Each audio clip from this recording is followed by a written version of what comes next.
अनुभवी खेळाडू आहेत सर्व. आपलं कोकणातलं क्रिकेट मात्र त्या ठिकाणी उभारी घेते. हळूहळू मात्र त्या स्पर्धांमधून मात्र असे मोठे मोठे खेळाडू घडत आहेत. ऑलरेडी काही खेळाडू जे असे पाहायला मिळाले जे नावलौकिक केलेलं आहे. सध्याच्या घडीला आपण जसं पाहतोय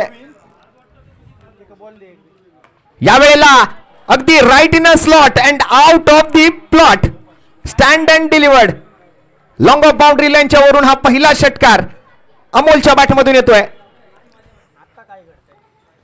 आता काय घडते पुढचा प्रश्न हा आहे की यांनी तर षटकार मारलाय, आता इथे काय घडणार आहे. कारण राजने षटकार मारला तो आउट झाला, सूरजने षटकार मारला तो आउट झाला.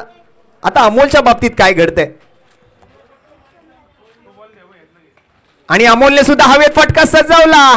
बॉल मात्र गॅप मध्ये निघून चालला. बॅक टू बॅक बार बार लगातार बॉल सीमा पार. आणखीन एक षटकार अमोलच्या बॅटमधून आलाय.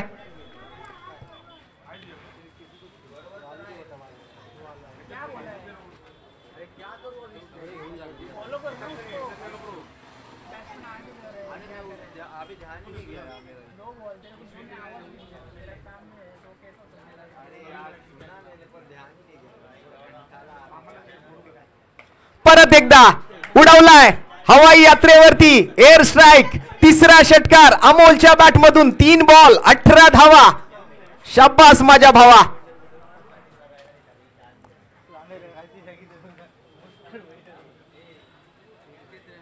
अमोल म्हणतोय सगळ्यांनी फक्त माझ्याकडेच पहा कारण माझ्या बॅटमधून आले सलग 3 वेळेला धावा 6. जबरदस्त स्ट्रोक, जबरदस्त बॅटिंग.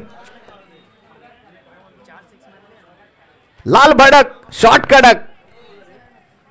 आणखीन एक षटकार. कुठेतरी आता हा गोलंदाजांसाठीचा कर्दन काळ बनतोय की काय. सलग 3 षटकार त्याने ठोकलेत. षटकारांची तिकडी पूर्ण करतोय. 31 धावा 2 गडी बाद. दुसऱ्या षटकाचा खेळ प्रगतीपथावर.